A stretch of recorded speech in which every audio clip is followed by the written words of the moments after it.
जय हिंद दोस्त, मैं आपका दोस्त सवाजीत अंतर्राष्ट्रीय प्लेयर दोस्त मनीष कश्यप ने पप्पू यादव के बारे में बहुत अनाप शनाप कहा, जिसके बारे में आज जवाब लेके आ चुका हूँ। देखिए, मैं ये जानना चाहता हूँ कि आप किस आधार के नेता या पत्रकार हैं। आपको भाजपा पार्टी ने अपने साथ किस आधार पर रखा है? आपने सोनिया गांधी को उनकी अम्मा बोला। क्या ये वर्ड शोभनीय है? आपको शोभा देता है ऐसे वर्डों का इस्तेमाल करना? अगर आपको कोई ऐसे गंदे वर्ड का इस्तेमाल कर दे तो कैसा लगेगा? और पप्पू यादव का कहने का अर्थ और आपको समझने के अर्थ में बहुत अंतर है। पप्पू यादव किसी कम्युनिटी को लेकर टारगेट नहीं किए। पप्पू यादव का एक दर्द था कि बिहार का एक बेटा मारा जाता है और कोई भारत में ऐसा व्यक्ति नहीं है जो कि ऐसे आतंक को रोक सके। उनका कहने का मतलब यही है। ना तो वो किसी को चैलेंज किए, न मारने की धमकी दी। उन्होंने कहा कि अब भारतीय सेना स्वयं ही इतनी समर्थ है कि यदि उसको छूट दे दिया जाए तो लॉरेंस बिश्नोई जैसे गैंगों को खत्म कर देंगे। तो देखिए, उनकी सोच और उनके समझ में क्या मतलब है और आपके लॉरेंस बिश्नोई जैसे व्यक्तियों का समर्थन देना सही है या गलत है, इसके बारे में मैं विचार नहीं कर सकता। ना ही लॉरेंस बिश्नोई को मैं गलत कह सकता हूँ, क्योंकि लॉरेंस बिश्नोई की कुछ बातों को मैंने सुना है जिसमें वो देशभक्त होने का दावा करते हैं और कहते हैं कि देश के विरुद्ध में जो कार्य करेगा उसके ऊपर वो हमलावर होंगे। हो सकता है कि ये बात सही हो, मैं इसका कोई भी तर्क नहीं दे सकता हूँ। लेकिन यदि किसी का भाई, किसी का राज्य का एक व्यक्ति मारा जाता है तो उसके प्रति क्या अपना दर्द भी कोई बयान नहीं कर सकता है? यदि आपको लगता है कि आप पुरुषार्थ हो तो उनके दर्द का निवारण कर दो। आपका चैलेंज साफ स्पष्ट करता है कि आप उन व्यक्तियों को बढ़ावा देना चाहते हैं जो आपराधिक दुनिया में अपना नाम कमा चुके हैं और अब आप उनके माध्यम से अपना नाम कमाना चाहते हैं, ना कि उनका साथ देना चाहते हैं। आप ये सोचते हैं कि मैं आरएसएस से जुड़ा, अब आरएसएस के द्वारा मेरे को भगा दिया गया, तो अब कोई ना कोई एक और ऐसी संस्था जिससे जुड़ूं और जिससे मेरा विश्व में नाम हो। तो आपकी ये गलतफहमी है। बड़ी संस्थाओं से जुड़ने के लिए विश्वास होना जरूरी है, जो आपके पास नहीं है। और पप्पू यादव के औकात नापने की आपने बात की। आपकी औकात नहीं है कि पप्पू यादव जितना आज तक बांट दिए उतने आपने बनाया हो। औकात नहीं है।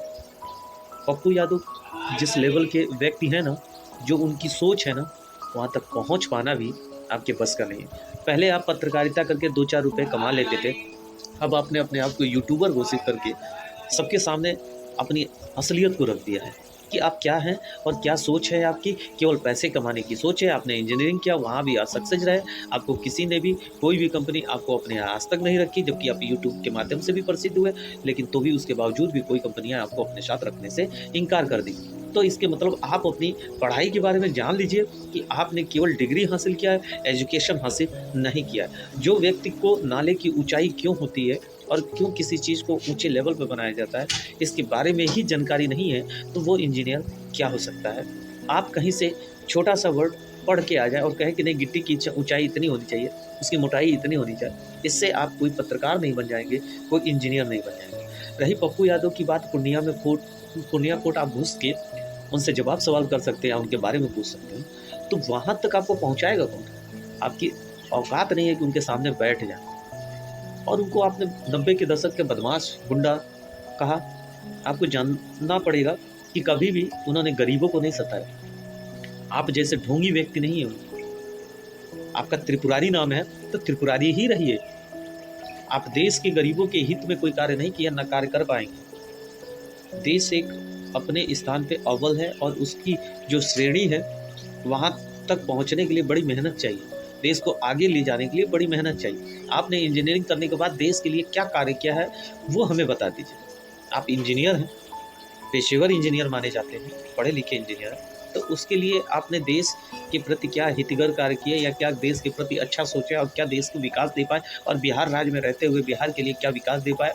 हाँ, जो दूध गरीबों में बांटना चाहिए था उसमें पानी मिला के अपने पैसे से खरीद के 4 गरीब औरतों को इकट्ठा करके उनसे नहा लेना अपने आप को प्रसिद्धि नहीं दे देता है।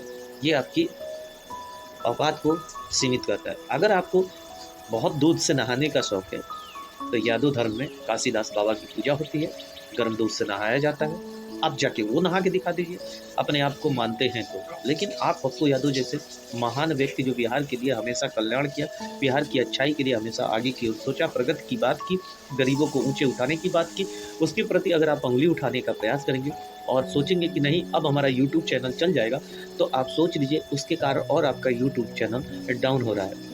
और हर एक बिहार के गरीब मजदूर सबको पता चल गया कि आप उन्हें बेवकूफ़ बनाने और पैसे कमाने का एक ज़रिया बना रहे थे, और वो भी आपका साथ छोड़ के अब जा चुके हैं। अब आप झारखंड प्रचार के लिए गए हैं, जो कि वहाँ पे जाके भी आप मुद्दाओं को भटकाने का प्रयास कर रहे हैं। इससे पहले आप भाजपा से जुड़े, उसके बाद भाजपा की ही बुराई किए, और फिर अब आप कह रहे हो भाजपा समर्थक हो। लेकिन आप पे कौन विश्वास कर सकता है? हमारे यहाँ जो सिद्धांत से जो नियम है जिसके कारण एक पहचान बनती है, आप उसी पहचान को हमारे बिहार में खोते जा रहे हैं। अब आपको कोई सुनना देखना पसंद नहीं करता है। हाँ, आप जो अतर्कित बात कहते हैं उसका जवाब देने के लिए हज़ारों लोग आते हैं और आपके जवाब दे के चले जाते हैं, और आप पप्पू यादव के उँगली छूने के लिए भी तरस जाओगे। औकात नहीं है पप्पू यादव के पास बैठने की, चाहे पप्पू यादव से बात करने की, एक छवि बनानी पड़ती है पप्पू यादव तक पहुँचने की। और पूर्णिया पहुँचने की बात कर रहे हो? अपने घरवा से बाहर निकलोगे ना, वहीं हज़ार लोग आपको घेर लेंगे कि अशब्द भाषा का प्रयोग कैसे किया, आपने सोनिया जी को उनकी अम्मा कैसे बोला, और आपकी हिम्मत कैसे जुट गई कि एक पेशेवर राजनेता महिला का आपने अपमान किया, और इस अपमान के कारण आपको जेल भी जाना पड़ सकता है। यदि कांग्रेस पार्टी के द्वारा आपके ऊपर कार्रवाई किया गया तो आपको जेल जाना पड़ेगा। और आप ये याद रखिएगा, किसी भी एक नेता को अपमानित नहीं कर सकते हैं, वो अपनी छवि के कारण उस लेवल पे पहुँचे। चाहे वो पप्पू यादव जी हों, चाहे हमारी सोनिया गांधी जी हों, जो भी हैं, सबने अपनी छवि को बनाया है, आपकी जैसे छवि गिराया नहीं है। और आपके ऊपर सख्त से सख्त हम यही अनुरोध करेंगे कि आपके ऊपर कांग्रेस पार्टी द्वारा कार्रवाई करनी चाहिए, जो कि आपने गलत वर्डों का इस्तेमाल किया है, और आप पे कार्रवाई होना आवश्यक है। बहुत अधिक दयनीय स्थिति है हमारे देश में कि आप जैसे लुच्चे कार्यकर्ता को, चाहे वो भाजपा पार्टी हो, कांग्रेस हो, जेडीयू हो, आरजेडी हो, ये लोग जगह देते हैं। आपको तत्काल प्रभाव से निकाल के अपने देश के लिए कार्य करना चाहिए और अपने देश को प्रगति की ओर ले जाना चाहिए। आप जैसे व्यक्तियों को पीछे छोड़ने की आवश्यकता है, आपके जैसे व्यक्तियों को भगाने की आवश्यकता है। जय हिंद, जय भारत।